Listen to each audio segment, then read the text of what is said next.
कुछ समय से गांव के सभी लोग बहुत परेशान थे, क्योंकि रात होते ही उनको उनकी छत पर किसी के चलने का एहसास होता। चलने के साथ पायल खनकने की आवाज भी आती, लेकिन डर के मारे किसी की हिम्मत नहीं होती कि वो छत पर जाकर देखे आखिर मामला क्या है। फिर एक दिन राजू और उसकी पत्नी सीमा सो रहे होते हैं। अजी अजी सुनिए, सोने से पहले सभी खिड़की और दरवाजे बंद कर दीजिएगा। गांव में बहुत डर का माहौल है। न जाने कौन चुड़ैल है जो लोगों की छतों पर घूमती है। कहीं वो अंदर आ गई तो? चल बेवकूफ डरपोक कहीं की, मैं ढकोसलों से नहीं डरता। अगर हमारी छत से आवाज आई तो मैं खुद जाकर उस बहरूपिये का डंडा मारकर सर फोड़ दूंगा।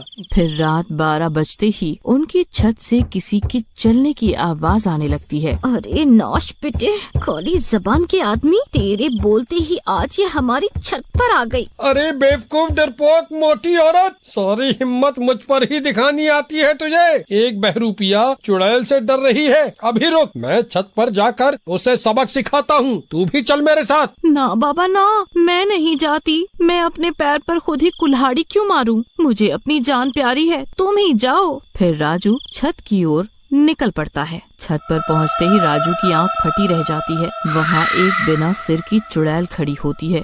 उसका सिर उस चुड़ैल ने अपने हाथ में लिया होता है। आज मुझे मेरा पहला शिकार मिला। आ गया तू, आज तो मजा ही आ गया। अब तेरे शरीर की मदद से मैं पूरे गांव पर कब्जा कर पाऊंगी। नहीं नहीं चुड़ैल जी, मुझसे गलती हो गई। मेरे बीवी बच्चों का क्या होगा? मुझे माफ कर दो चुड़ैल जी। तेरी हिम्मत कैसे हुई मेरी सैर के टाइम मेरे सामने आने की? अब तुझे तेरी गलती की सजा जरूर मिलेगी। फिर चुड़ैल उसे अपने काले जादू से जादुई रस्सी में बांध देती है और उसे लेकर उड़ जाती है। सीमा, सीमा! फिर उसकी आवाज सुन के सीमा खिड़की के पास आती है। खिड़की से बाहर का नजारा देखकर वो हैरान परेशान हो जाती है। वो देखती है चुड़ैल उसके पति को उड़ाकर ले जा रही है। हाय हाय, मैं लुट गई, मैं बर्बाद हो गई। वो चुड़ैल तो मेरे पति को ही उठा के ले गई। अब मैं क्या करूं? हे ईश्वर, अब मैं क्या करूं? मेरी मदद करो। सुबह होने पर ये बात पूरे गांव में फैल जाती है। अरे भाइयों, वो चुड़ैल कहाँ ले गई होगी राजू को? मुझे तो बहुत डर लग रहा है। मुझे लगता है वो चुड़ैल अभी तक राजू को चट कर गई होगी। सुनो भाइयों, हमें डरने की बजाय समझदारी से काम लेना होगा, तभी हम उस मायावी चुड़ैल का सामना कर पाएंगे। फिर शाम होते ही गांव के कब्रिस्तान से राजू की आवाजें आने लगती है। बचाओ बचाओ, अरे कोई तो सुनो, बचाओ मुझे। ये आवाजें सुन गांव वाले हैरान रह जाते हैं। अरे ये तो राजू की आवाज है, पर इसे तो चुड़ैल उठा ले गई थी। मुझे लगता है चुड़ैल इसे उठा ले गई और यहाँ इस कब्रिस्तान में कैद कर दिया। हमें चलकर उसे बचाना चाहिए। पर भाई, इस कब्रिस्तान में जाएगा कौन? भला अपनी मौत को कौन दावत देगा? हमें ही जाना होगा और राजू को छुड़ा के लाना होगा। आखिर वो भी हमारा ही साथी है। फिर वो दोनों कब्रिस्तान की ओर चल देते हैं। वहाँ से राजू की आवाजें आ रही होती हैं। बचाओ बचाओ बचाओ बचाओ! जैसे जैसे वो आगे बढ़ते हैं उन्हें और खतरनाक आवाजें आने लगती हैं और तेज हवाएं चलने लगती हैं। भाई, मुझे तो बहुत डर लग रहा है। चलो वापस चलते हैं। डरो मत भाई, अब यहाँ तक आ गए हैं तो राजू भाई को लेकर ही चलेंगे। फिर थोड़ी देर में वो दोनों उस जगह पहुंच जाते हैं जहाँ से आवाजें आ रही होती है। वो एक कब्र होती है जिसके अंदर से राजू की आवाजें आ रही होती है। लगता है उस चुड़ैल ने राजू को लेकर इस कब्र में कैद कर दिया है। चलो इस कब्र को खोलें और राजू को बाहर निकालें। जैसे ही वो कब्र खोदते हैं वहीं हाथ से अपना सिर लिए सिर कटी चुड़ैल उनके सामने आकर खड़ी हो जाती है। वो दोनों बुरी तरह कांपने लगते हैं। अरे मर गए रे, ये क्या बोला है? भागो भागो। वो भागने की कोशिश करते हैं, लेकिन चुड़ैल उसकी मायावी शक्तियों से उन्हें एक ही जगह से चिपका देती है। मूर्खों, तुम यहाँ से नहीं हिल सकते। मैंने तुम्हें अपनी जादुई शक्तियों से चिपका दिया है। अब तुम मेरा भोजन ही बनोगे राजू की तरह। चुड़ैल जी, पर आपकी कब्र से तो राजू की आवाज आ रही थी। हम तो उसकी आवाज सुनकर यहाँ आ गए। हमें माफ कर दो चुड़ैल जी। वो तो मैंने गांव वालों को भोजन बनाने के लिए चाल चली थी। मुझे पता था तुम गांव वालों को राजू के बारे में पता चल गया होगा, और तुम इंसान बहुत चालाक होते हो। तुम अब छत पर नहीं आओगे, इसलिए मैंने चालाकी से तुम्हें यहाँ बुला लिया। मैं हूँ इस कब्रिस्तान की जिंदा लाश। इस पूरे गांव पर अब मेरा ही राज होगा।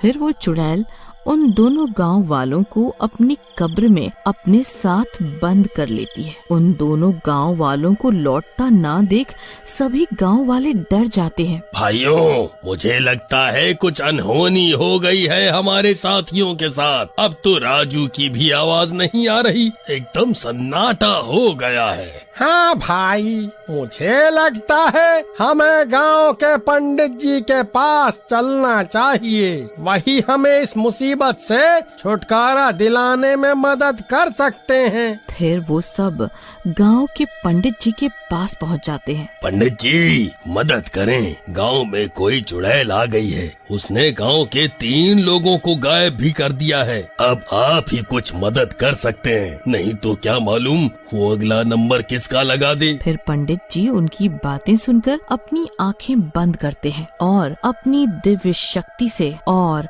अपनी दिव्य दृष्टि से चुड़ैल की हरकतें देख लेते हैं। सभी गांव वाले हाथ जोड़े खड़े रहते हैं। फिर कुछ मिनटों के बाद पंडित जी अपनी आंखें खोलते हैं।